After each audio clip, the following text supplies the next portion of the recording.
ഇത് ദിവസം മുഴുവൻ എനർജിയോടെ ഇരിക്കാൻ നിങ്ങളെ സഹായിക്കും. ഷുഗറോ പ്രിസർവേറ്റീവ്സോ ഒന്നും ഉപയോഗിക്കാതെ നമ്മുടെയൊക്കെ വീട്ടിലുള്ള ഹെൽത്തി സാധനങ്ങൾ ഉപയോഗിച്ചിട്ടാണ് ഈ സ്മൂത്തി ഉണ്ടാക്കിയിരിക്കുന്നത്. ഇതിന് വേണ്ടിയിട്ട് നമ്മൾ 2 ടേബിൾ സ്പൂൺ റാഗി എടുത്തിട്ടുണ്ട്. അതൊരു ബൗളിലേക്ക് ഇട്ട് കൊടുക്കാം. പിന്നെ കുറച്ച് വെള്ളം ഒഴിച്ചിട്ട് ഒന്നത് കലക്കിയെടുക്കാം, കട്ടകളൊന്നും ഇല്ലാതെ. നമ്മളിന്ന് ഉണ്ടാക്കാൻ പോണ ഈ സ്മൂത്തിയിൽ നമ്മുടെ ശരീരത്തിന് ആവശ്യമായിട്ടുള്ള ഫൈബറും പ്രോട്ടീനും അതുപോലെ തന്നെ കാൽസ്യം, അതുപോലെ ഹെൽത്തി ഫാറ്റ്സ്, വൈറ്റമിൻസ്, കാർബോഹൈഡ്രേറ്റ്സ് അതൊക്കെ നമുക്ക് ഒരൊറ്റ ഗ്ലാസ്സിൽ തന്നെ കിട്ടും. ഇതിപ്പോൾ നമ്മൾ കട്ടകളൊന്നും ഇല്ലാതെ കലക്കിയെടുത്തിട്ടുണ്ട്. ഇനി നമുക്ക് ഇതിലേക്ക് കുറച്ച് വെള്ളം കൂടി ചേർത്ത് കൊടുക്കാം. കാരണം റാഗി വേവാൻ വേണ്ടിയിട്ട് കുറച്ചധികം വെള്ളം ആവശ്യമുണ്ട്. ഒരു പാൻ അടുപ്പത്ത് വെച്ചിട്ട് നമുക്ക് അതിലേക്ക് റാഗി ഒഴിച്ചു കൊടുക്കാം.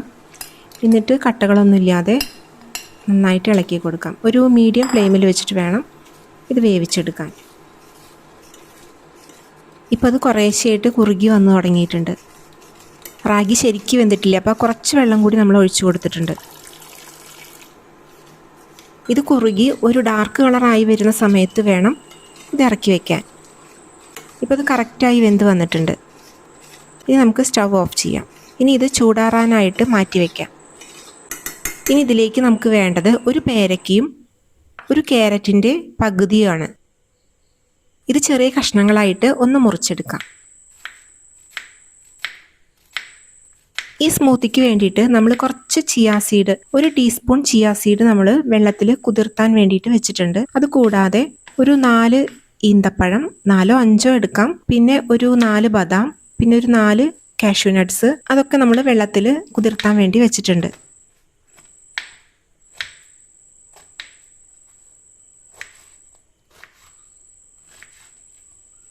ഇവിടെ ഇപ്പോൾ 1 മണിക്കൂർ മുമ്പാണ് അത് സോക്ക് ചെയ്യാൻ വേണ്ടി വെച്ചിരിക്കുന്നത്. രാവിലെ സ്മൂത്തി കുടിക്കാനൊക്കെ ആണെങ്കിൽ തലേ ദിവസം നമുക്ക് സോക്ക് ചെയ്യാൻ വേണ്ടി വെക്കാം. ചിയാ സീഡ്സ് ഒരിക്കലും സോക്ക് ചെയ്യാതെ കഴിക്കാൻ പാടില്ല. ഈ നുറുക്കിയ കഷ്ണങ്ങൾ നമുക്ക് ഒരു മിക്സിയുടെ ജാറിലേക്ക് ഇട്ട് കൊടുക്കാം.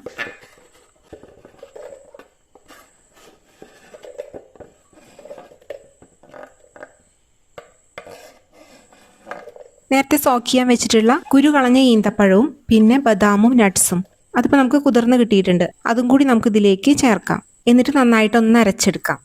റാഗി ഈ സമയത്ത് നമ്മൾ ചേർത്ത് കൊടുക്കണില്ല. റാഗിയും കൂടി ചേർത്ത് കൊടുക്കുകയാണെങ്കിൽ ചിലപ്പോൾ അത് ഈ കഷ്ണങ്ങൾ ഇങ്ങനെ ശരിക്കും അരയാതെ കിടക്കും. അപ്പം അതുകൊണ്ടാണ് ഇത് ആദ്യം ഒന്ന് ക്രഷ് ചെയ്തതിന് ശേഷം റാഗി ചേർത്ത് കൊടുക്കണത്.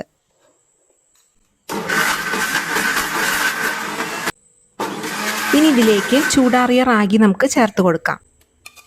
എന്നിട്ട് സ്മൂത്തായിട്ട് തന്നെ നമുക്ക് അരച്ചെടുക്കാം. ഈ സ്മൂത്തി നമ്മൾ ബ്രേക്ക്ഫാസ്റ്റ് ആയിട്ട് കഴിക്കുകയാണെങ്കിൽ സാധാരണഗതിയിൽ നമുക്ക് ഉച്ചവരെ വിശക്കില്ല. ഇത് ഒരാൾക്കുള്ള അളവിലാണ് ഇവിടെ ഉണ്ടാക്കിയിരിക്കുന്നത്. കുറച്ച് കട്ടിയായിട്ട് തോന്നിയോണ്ട് തിളപ്പിച്ചാറിയ വെള്ളം കുറച്ച് ഒഴിച്ചു കൊടുത്തിട്ടുണ്ട്. ഈ വെള്ളത്തിന് പകരമായിട്ട് നമുക്ക് പാല് വേണമെങ്കിലും ചേർക്കാം.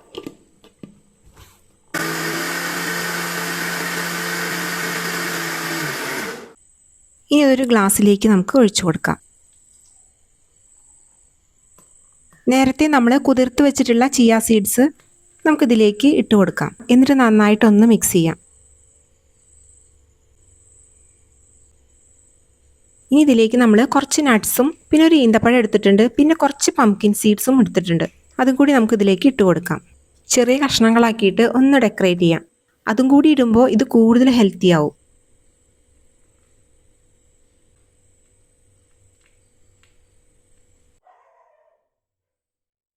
ഈ വീഡിയോ നിങ്ങൾക്ക് ഇഷ്ടപ്പെട്ടെങ്കിൽ ഒന്ന് ലൈക്കും സബ്സ്ക്രൈബും ഷെയറും ഒക്കെ ചെയ്യണേ. പിന്നെ നിങ്ങളുടെ അഭിപ്രായം കൂടി അറിയിക്കണേ. എന്തായാലും ഒരു ചെറിയ കഷ്ണം ക്യാരറ്റ് നുറുക്കിയതും കൂടി നമ്മൾ ഇതിൻ്റെ മുകളിൽ ഇട്ട് കൊടുക്കുന്നുണ്ട്. ഈ ഒരു അളവിലെടുത്തപ്പോൾ ഈ ഒരു ഗ്ലാസ്സിലും പിന്നെ ഒരു ചെറിയ ബൗളിലും കിട്ടിയിട്ടുണ്ട്. ഇത്ര ലൂസ് വേണ്ടാന്നുണ്ടെങ്കിൽ ശരിക്കും ഇതൊരു ഗ്ലാസ്സിലേക്കുള്ള അളവേ ഉണ്ടാവുള്ളൂ.